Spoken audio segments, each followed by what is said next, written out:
welcome to day 3 of Cultivate by Collaborative Solutions and our business transformation conversation with our wonderful customer, Caterpillar.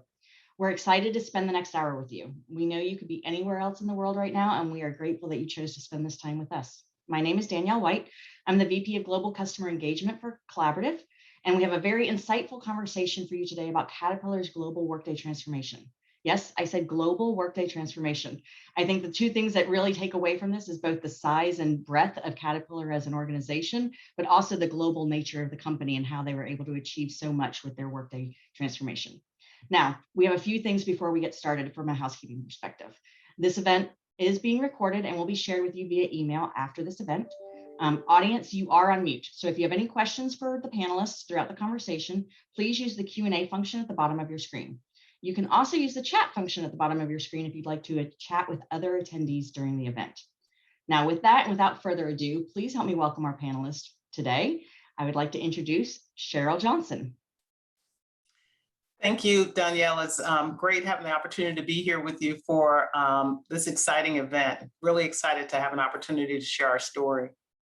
Excellent. So let's go ahead and get kicked off. Cheryl, why don't you tell me a little bit of background on Caterpillar? Okay, well, first of all, Danielle, Caterpillar is the world's leading manufacturer of construction and mining equipment, engines and industrial turbines and diesel electric locomotives. We've been in business for almost 100 years, and 90 of those years we've been listed on the New York Stock Exchange. We operate in 3 primary segments: construction industries, which most people would know us from road projects and seeing our equipment on our construction sites. But another industry that we operate in is called resource industries, which has everything to do with mining and large equipment that brings resources out of the ground. And then the third segment that we really operate in is called energy and transportation, which are things that you really can't see, but large powering sources that power data centers, large business complexes.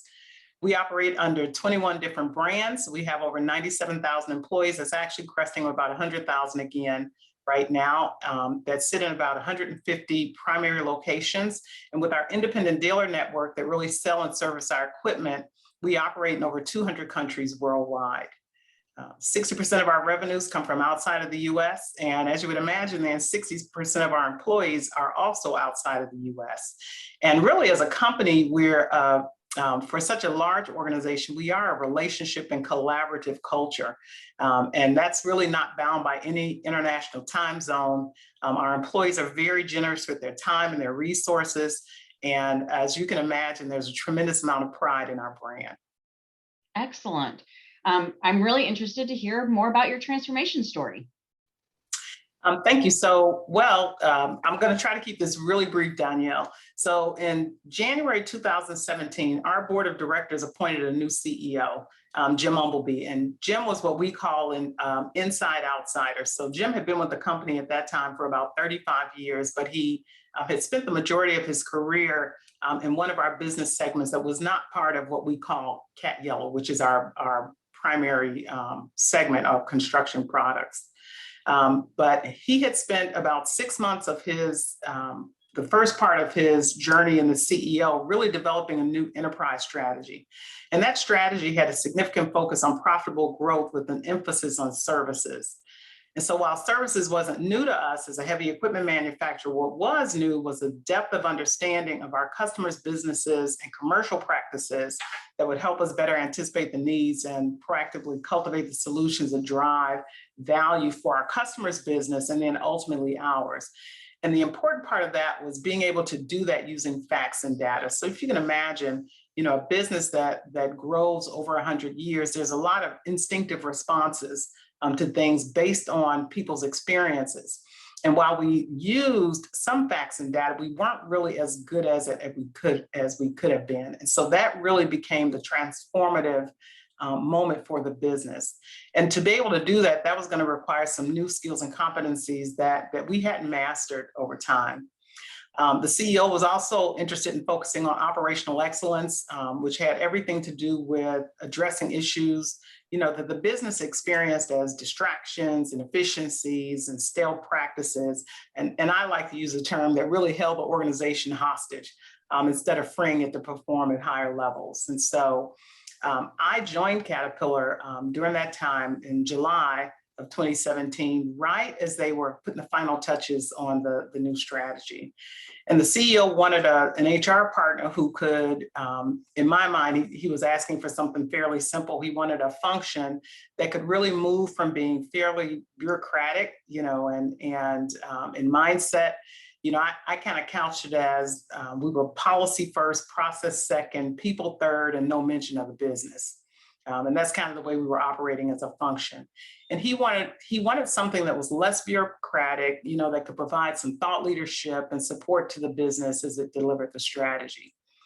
Now, of course, in joining, I was keenly interested in providing him with that and meeting his expectation. But even more important, I was interested in reimagining a function that could really craft a discipline and a mindset that could itself be part and parcel integral to delivering the enterprise strategy through a laser focus on talent, critical skills, and future capabilities. And Danielle, it reminded me as I was preparing and thinking about this, it reminded me of when the iPhone first became available. And, I think about, I was one of those people saying, who needs that? If I could just have a reliable mobile phone, I'd be happy with that. Not knowing what the advantages would be of having my computer and all the resources of the local library, in one device, and how transformative that was. And so the challenge or the need that precipitated our transformation, or what we called our change journey, was a transformation that was taking place in the business. And so it really wasn't a transformation for our function, it was a transformation for the business. I think that's such a key takeaway, right? Is that, we hear a lot about HR transformation, in our line of work over the years, and it's always peeling back the onion to understand how that HR transformation really is in support of the business objectives. So I think it's so critical, and I'm sure such a good part of your story about, it was really driven from the business objectives, and you coming in new and helping to align to that, I know is a key part of its success so far. But these transformation journeys are not without their troubles, right? You and I've had this conversation. Anything that involves people is going to have opportunities, right? Never mind the strange world that we've lived in the last year, Absolutely. right? So why don't you tell me a little bit about, your pain points or challenges that precipitated this transformation and that you've experienced throughout it?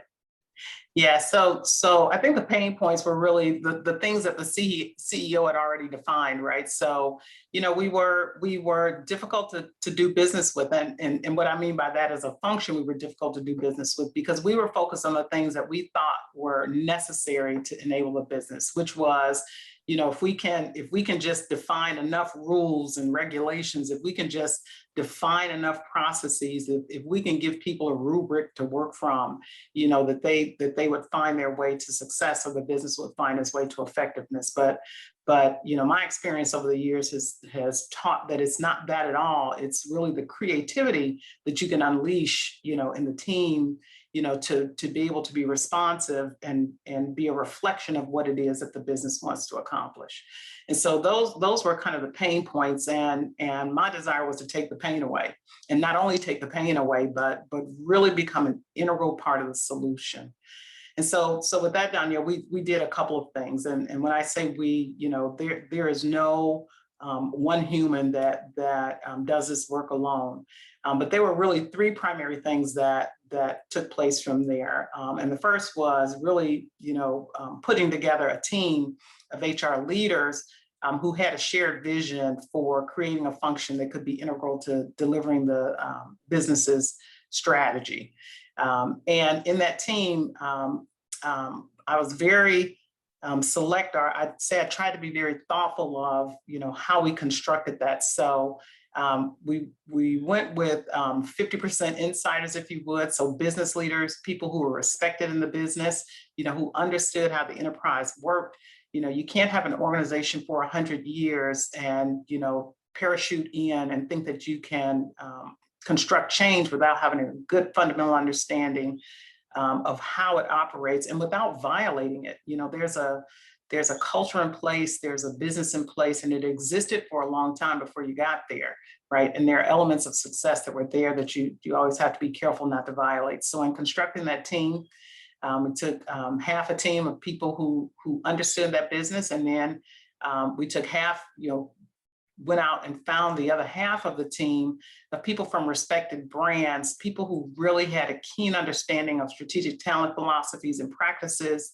And together we began to reorient the function to focus on talent priorities, critical skills, and future capabilities that we were going to need, to deliver this enterprise strategy. And, with people who are talented, you can do a lot of things. So we really began to remove wasteful work, right? Simplify processes, free up time so that our resources could focus on the things that mattered most for the business, which were really growth and operational excellence. We began to reskill and retool and redistribute the human resources, the people, right? So they could be in a proper position to guide the business on talent. And then we started to focus our talent processes and practices that would drive the right people into the critical business needs, which is easier said than done. If you can imagine, as I sit here and I think about just saying that, it was absolutely not a simple task, and it took a lot of creativity and a lot of listening and a lot of understanding and a lot of nuance. And so I'm really proud of the folks who did that work. But we wanted to make sure, that we were focused on the business objectives and being able to identify the critical talent to deliver what the business needed. And so we did a lot of work, Danielle. What I love is the whole conversation is about the business, right? And enabling. I always think about, the transformation that HR has been going through over the last decades, but a lot more organizations probably in the last 10 years is really going from an organization of control to more of an organization of enablement, right? And it sounds like that's definitely the journey you were on. The thing I'm finding most fascinating is we're talking about transformation more holistically, right? Mm-hmm. You did catch on it that, obviously a part of that and enabling that within your own team was kind of to take away some of the redundancies, right? Some of the things that were making them not able to focus on all of these value added activities. And I'm gonna make a wild guess here and say that hopefully Workday was a key component of that, right? That helped you achieve that. But why don't we talk a little bit about Workday? Let's talk about what you were able to achieve by implementing Workday to really help drive this transformation, not just for HR, but the transformation for the organization as a whole. Yeah, so I'd love to talk about that, Danielle. And interestingly enough, I do the setup that I did because it's important, I think, for people to understand that, as a function, you got to have some credibility in the organization for it to make the investment that it needs to make in you to be able to do this work. And so we had to have some quick hits that were recognized by the business, that was appreciated by the business, that they saw was actually addressing the needs that they have. To be able to garner the credibility to get the investment that we needed to be able to bring on a product like Workday. And so we did all of that work. And then we recognized, though, that to be able to create a sustainable change at a global scale around talent, we weren't going to be able to do it through sheer human will, if you would. And so we researched all the options that were available to us. We determined that Workday was going to be the best fit for us because it did allow us to not only contemplate talent from a strategic workforce planning perspective, because we had to be able to do that. We had to teach the organization, and Workday has the concept of position management, but we had to teach the organization, you have to plan for your resource, just like you're planning for a product launch. You have to make sure those skills are in place, to be able to deliver the product launch. So Workday has an element of that in position management that we knew lined up with what we wanted to do. We knew that it would help us plan for the skills base, from a skills-based perspective, and from a career perspective for our employees. And we also knew that it could help us unlock the hidden talent across our globe, right? By serving up skills and abilities attached to people across the globe, because we are a global company and there's no one set of skills existing anywhere that were going to be able to help us. And so we really needed to know where that skill existed. And as much as we are a relationship oriented organization, you just can't find 100,000 people. You can't know 100,000 people by yourself, right? You got to have a lot of friends to know 100,000 people. And so Workday allows us the opportunity to know more about what exists in our humans and what their capabilities are. And so we put together a business case. We were able to secure funding from our executive leadership team. We formed a steering committee of business leaders, right? So, and as a matter of fact, we asked the most critical business leaders that we had from across the globe to help us in this journey, because without the buy-in of that leadership team, the change we wanted to facilitate on a global scale, it just wasn't going to take place. It wasn't going to happen. And so that's how we got to Workday. And so what has occurred, and full transparency, we're almost 180 days into this, right? So our change journey with Workday took place over a 2-year period. You mentioned that we did a global deployment, which in fact we did. I'm very proud of the men and women who did that work through a pandemic, if you would, to be able to create this outcome. We went live January of this year, so we're just cresting 180 days in this journey. And what Workday has helped us do, first of all, is to create additional simplicity for our leaders and our employees. So if you think about, and I know we all go through this, one of the first things that I got to fix when I got here was that the CEO could not get his phone number into our existing technology. He could put an address in, he could put his home address in, he could change all kinds of stuff, but he couldn't change his phone number. And it was like, are you freaking kidding me? Is this where we're going to focus our time? But it was important to him. It was, an aggravation. And so, one of the first things it did for our 97,000 plus employees is that it simplified their lives so they could go and begin to focus on other things that matter to the business. And we in our SKUs, if you would, of Workday, we touch the entire employee life cycle. So in our Workday installation, if you would, platform, we took every product that we could get to simplify the employees and the leaders' work. And so that got us some instant credibility over the last 6 months. But we spent a ton of time, Danielle, over the last 2 years, really getting the organization ready to understand why this change was going to be important to them, because it was going to require them to do some things differently. And we all know, particularly because of the last year, doing something different can be really, really hard. And so we invested a ton of time in making sure that people understood what this journey was about, how it was going to impact them, what they were going to need to do differently. And then when we turned it on and began to practice that, we gave them and ourselves a ton of grace. People make mistakes, people are learning how to do things new. But people have seen already the power that exists in having a simple life. Something as easy as, being able to signal to your boss you want to take a vacation day, right? And it not getting lost in their email somewhere. You not have to call them up or them calling you saying, where are you? So it's created that level of simplicity. But even more important, what it's done is that it's given us a view of those 97,000 talented humans that are out there. And now as we're building our talent processes, we can see capability that we just didn't have visibility to, and we can match it to opportunities that we have in the business. And I think our leaders are starting to see that now, and they're recognizing the power associated with that. And so those are some of the early things that we're seeing just in the 180 days.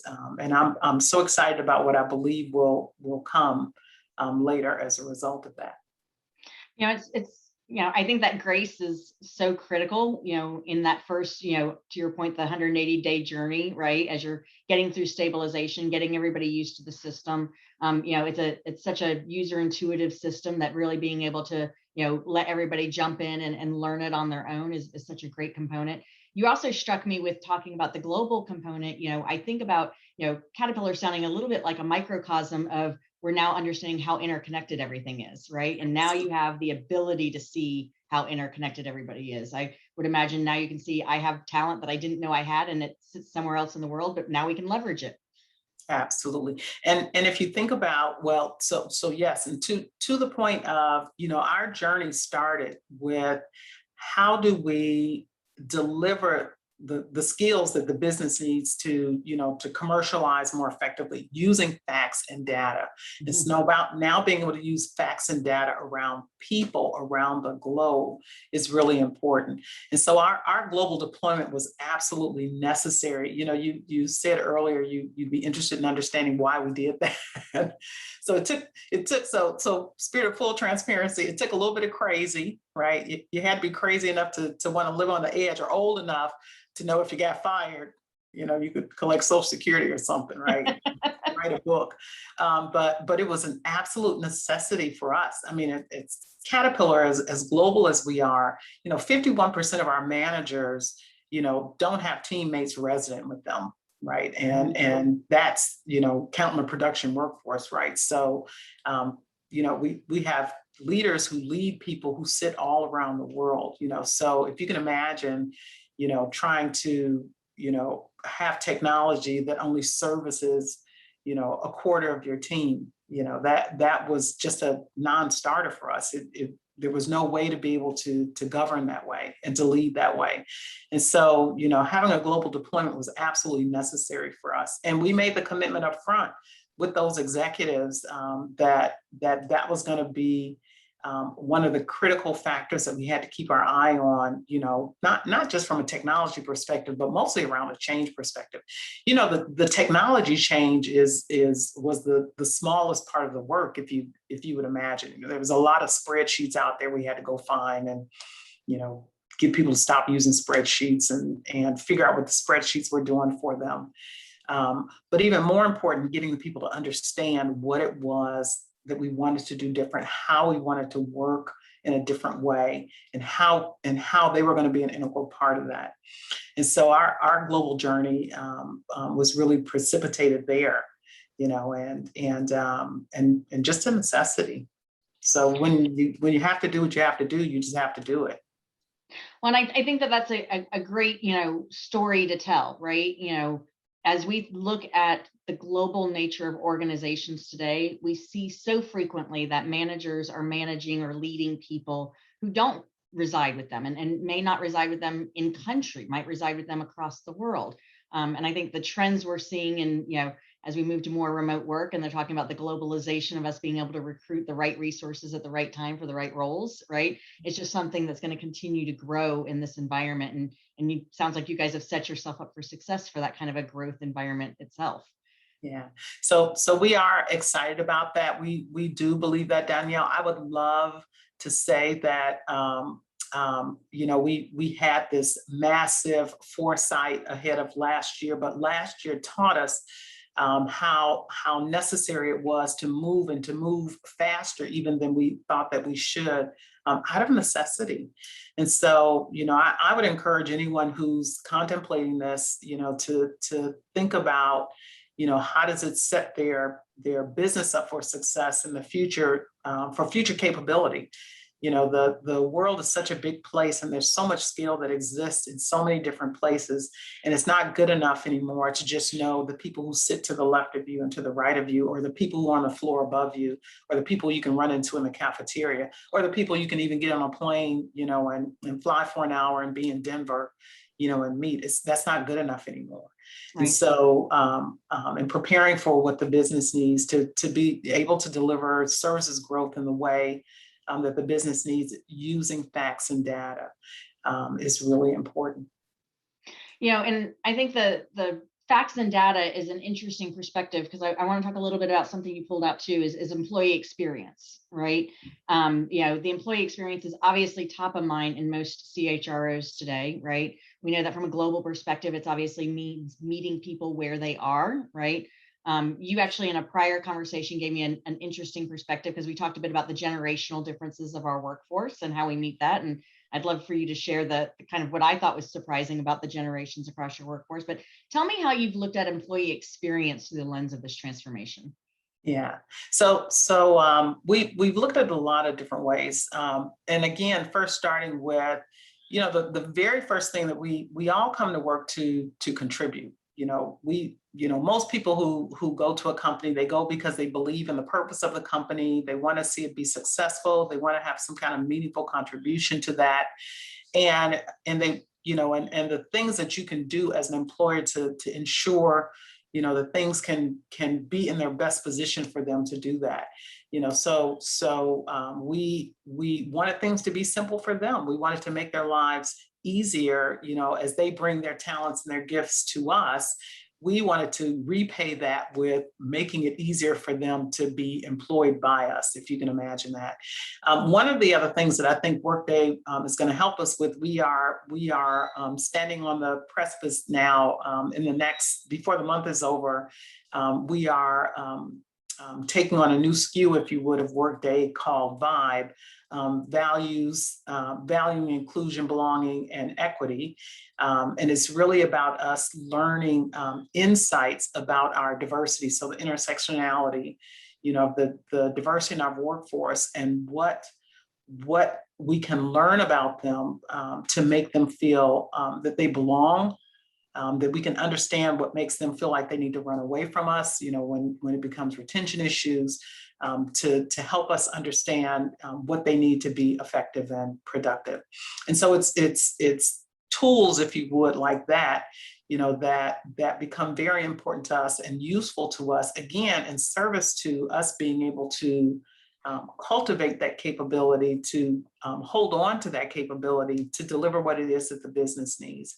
And the interesting thing about Caterpillar, people look at us and they say 100 years, and they see all that equipment, and 60% of our workforce is 40 years old or younger. People think we're old and we're stodgy, and we're not. We're a fairly young organization, right? We have all 5 generations, that exist here, but we're a fairly young business. And I think that's the great thing about Workday, right? Is that, as we hear about employee experience and our employees wanting a consumer grade experience, right? Absolutely. You guys really are the epitome of that, with that 60% of the workforce being under the age of 40, right? They have a very different set of expectations as to what their technology needs are to support them. And I would imagine that that's technology needs, from, to your point earlier, whether it's entering your address or your phone number or taking time off. But your HR workforce understanding the skills that are needed by their business partners, right? Their business leaders, and helping to identify where those skills might exist or where they need to be developed. Tell me a little bit about, how you've been able to look at that reskilling. We talked about it a lot as part of the business transformation journey. Where are you now with the kind of reskilling journey? Yeah. So in the reskilling, and I'll start with the HR function, right? So part of our reskilling had to be getting comfortable with analytics, if you would, right? And that was true for our business leaders as well. So we had to begin to really spend time with data and information and begin to think about what, with the end in mind, what is it that I'm culling out of this? What matters for what it is that we're attempting to do? So we had to spend a lot of time. If you think about where we started, we were process heavy and we were rule oriented, and we were rubric centered, right? So, I spent some time in education, right? And the rubric is, the 7 steps and 10 columns wide of, how to figure out how to get to an answer. And it's like, well, the answer is not going to come that way. You're going to have to be able to look into the data and understand what you can glean out of it. So we had to move and, shift a team of people away from the process is important. And if you think about a Workday delivers the process for you, right? Workday delivers the transaction for you. And it does it much more neatly and eloquently than a human being ever could, right? So that part is exciting. But some of the reskilling that we had to start with our own team was really around, stop worrying about the process. We'll have technology to take care of that for you. Stop worrying about the transaction. We'll have a platform that will take care of that for you in a more operationally excellent way. And so that was one of the spaces that we had to move into for our own team. And then as we moved out into working with leaders, sharing our learning and understanding with them. So that's just one example of an area where we've had to kind of reskill, retool ourselves. I think that makes sense. I think again, one of those things that we've seen in HR transformations over the years is that, transformation from the HR generalist to the HR business partner role, right? And really driving those strategic conversations with our business leaders. So it sounds like, you've really been able to help drive that agenda going forward. So looking forward to that. We did get a question while we were talking, and I know the answer to it, but I'll let you answer it. Somebody was just curious whether or not you deployed payroll as part of your journey. We did. We deployed U.S. payroll as part of our journey, and I can't say, I can't express enough how important it is to ensure. So Maslow's hierarchy of needs says that if you cannot take care of my basic needs, how in the world am I going to trust you with the more important things? And so we ran multiple parallel payrolls to ensure that we could, down to the penny, replicate a paycheck from what an employee would see, pre-Workday and what they would see post-deployed Workday. And so our team did phenomenal work. And this became central as we were working with our steering committee team, because the truth be told, business leaders, they were kind of, people recognize this term, they were kind of looking at us with a little bit of side eye, like, yeah, let me see you really do that. And every steering committee meeting we came in and we talked about the accuracy that we were building in the payroll discipline, and the multiple cycles of parallel payrolls that we ran to be able to demonstrate to them how we were building accuracy and how pre-deployment we were able to replicate a paycheck in our pre-Workday and then post-Workday. And I think as we deployed, we might have received, and one of my team members will send a message in and say, Cheryl, you're exaggerating, but we may have received 500 out of 97,000, 50,000 people in the US. We might have received 500 people saying, I'm not sure if this is the right bank account that I wanted to use. So not that Workday had got it wrong, but they hadn't checked to see what bank account they were actually using. But that's the stuff you discover along the way.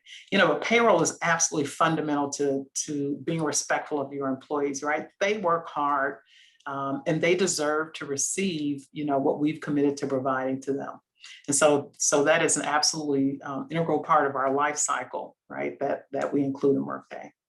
I think it's, and you and I talked about this earlier too, is that, you can do a wonderful job and it can be the best recruiting system, make everybody's lives easier. Everybody could be excited about performance management, make everybody's lives easier. If you don't get their paycheck right, they are not caring about anything else that you did. Call me back once you got my money. That's what they say, right? Exactly. So, right. It's the fundamentals, right? We talked about, you mentioned earlier, Danielle, about the shift in time. And I've been in HR now for 35 years. The shift over a career of moving from journalist to business partner. And our reality is, all of that transactional work exists. It is going to exist forever, and we'll never be able to get away from it. But the reality is, how do you do it in an operationally excellent way? And how do you take all of those things off the table that are distractions to people? And that's what the CEO asked for in 2017. Can you just stop distracting them, and let them get on with the work that we want them to do? And that was the beginning of, yes, of course we can do that, but we can do more than that. So, with all of this, and obviously for it to achieve the goals that you've set out, there's a component of user adoption. What can you tell me about how user adoption has been of the system? Yeah. So again, as people touch it and they see how intuitive it is and how easy it is, they touch it more. And so I'll give my own personal experience, Danielle. So I don't know if I've had a day off in the last year or not.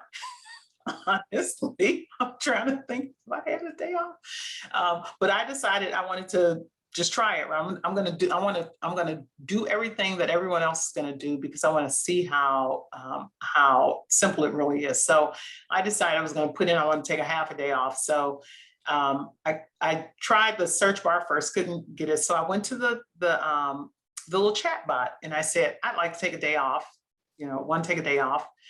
And it said, okay, what day do you want to take? And I thought it's going to collect some information from me and it's going to send me somewhere, right, to tell me how to do it. So I said, well, I want to take whatever the day was. Well, how much time? Half a day. Okay. Any other day that you want? Nope. And so it came back in the chat and it said, done. And I was like, what? Okay, I'm waiting for it to send me somewhere, right, to go fill this out. And then a few minutes later, I get a call from the CEO and he says, hey, I got this thing saying you want to take a day off. He was like, should I approve this?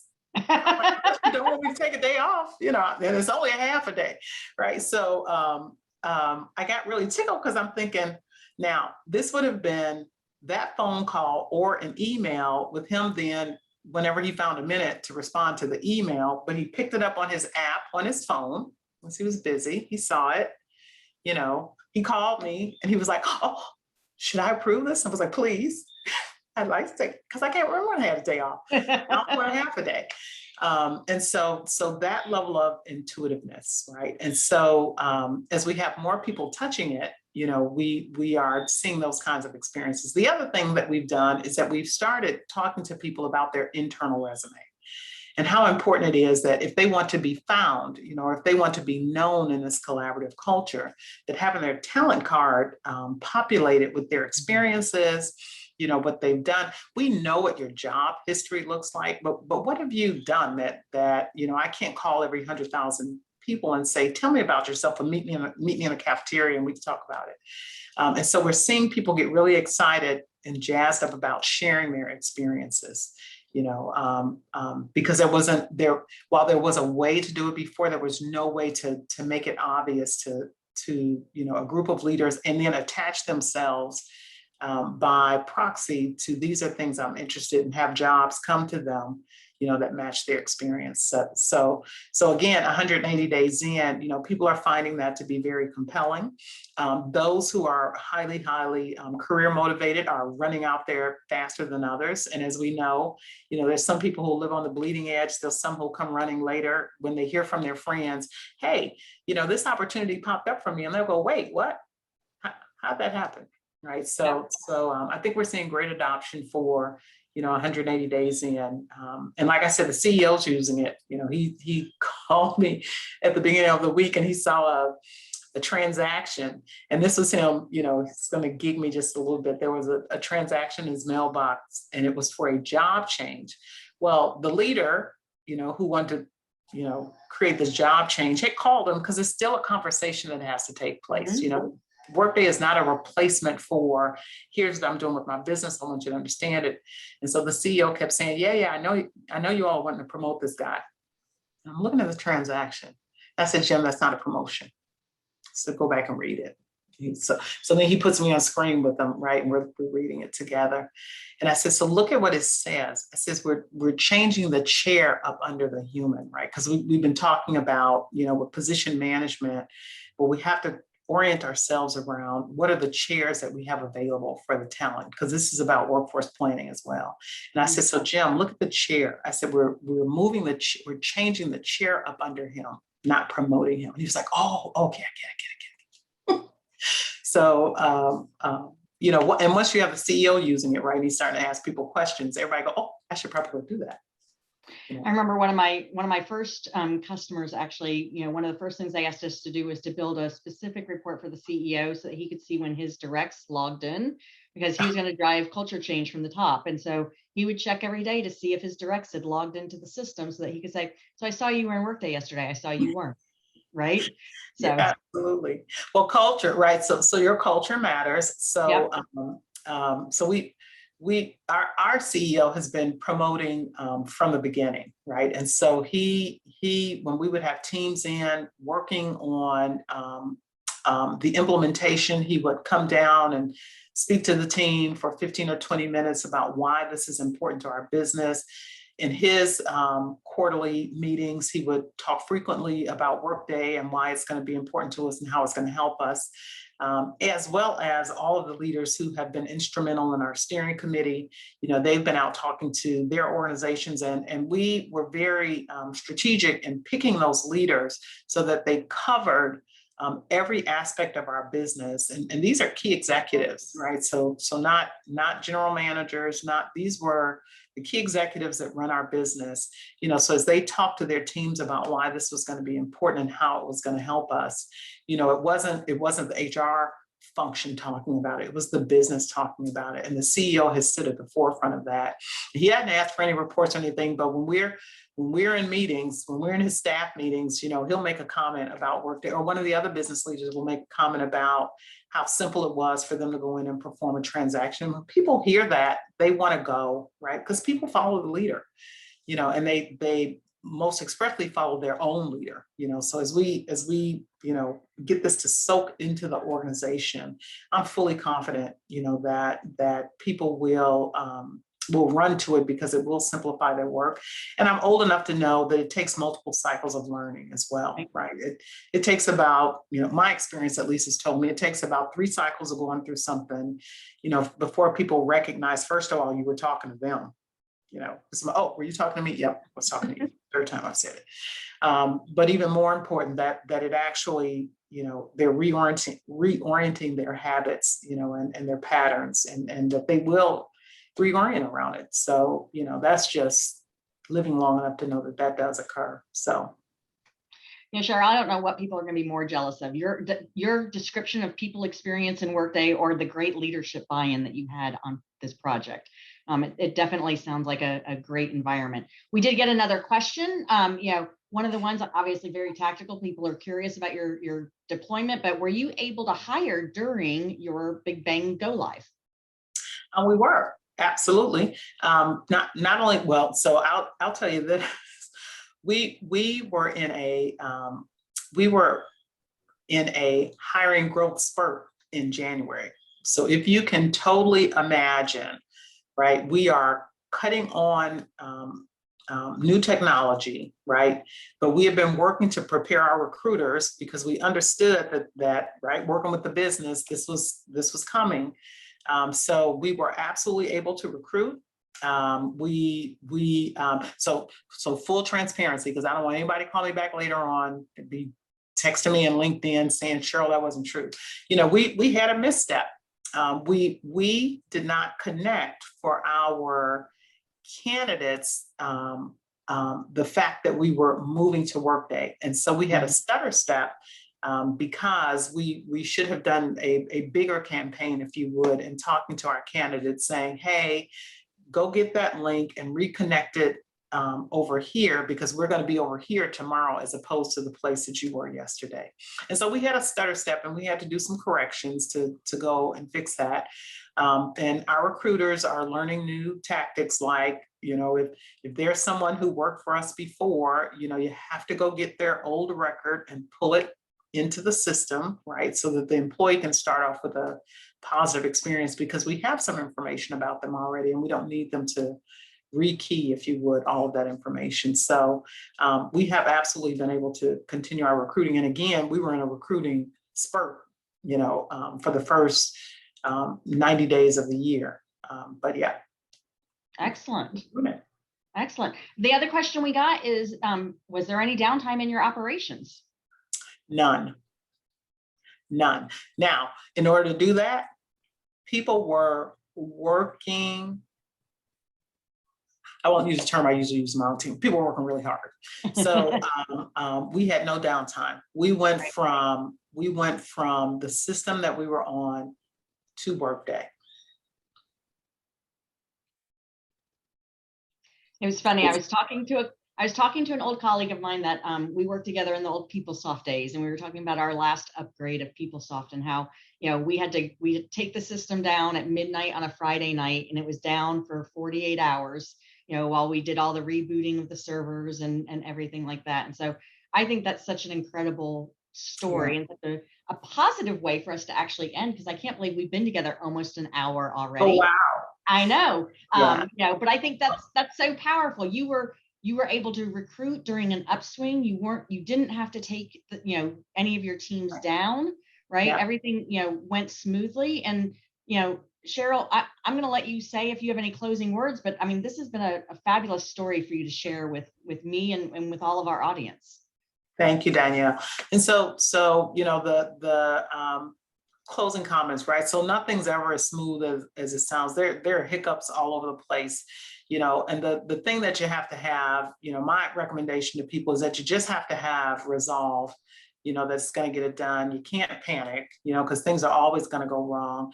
You have to make sure that everyone's, bought into what it is you're going to, what you're setting out to accomplish. And that's why it's so important to have those key executives around you, because it's going to, it's going to take all of us. It's going to take our village, the way we talk about it.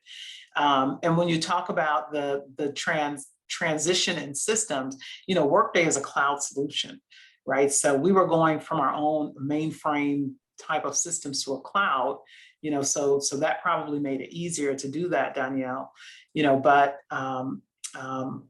it was, I'll say it like this, it was seamless to the organization. Now, in the HR and IS functions, people, of course, people overcoming issues, they're fighting through, a tweak here or a technology shift here, but it is absolutely all in credit to the amazing teams that we had leading us through this, and the partners that we had, like Collaborative Solutions and the Workday team. So, I would just say there's a tremendous debt of gratitude that we have to all of our partners. It was village work, and I would be more than a liar if I did not say, that there are times where we had to push and pull and struggle. And our leader, our project leader who took us through this, Paul Starks, who's actually my finance partner, if you would. He was our project lead on this. He was the brain trust. He fought hard for things that really matter to us as a business. And he continues to push us and challenge us, to do things that we might want to rest on our laurels. And he says, no, we've got to get this right, for the sake of us being able to deliver on this enterprise strategy. And so we shake ourselves off and get up and keep moving through his sheer will, if you would. And so it's the people who made it happen. It's the partnerships, like I said, with Collaborative Solutions and our Workday partners.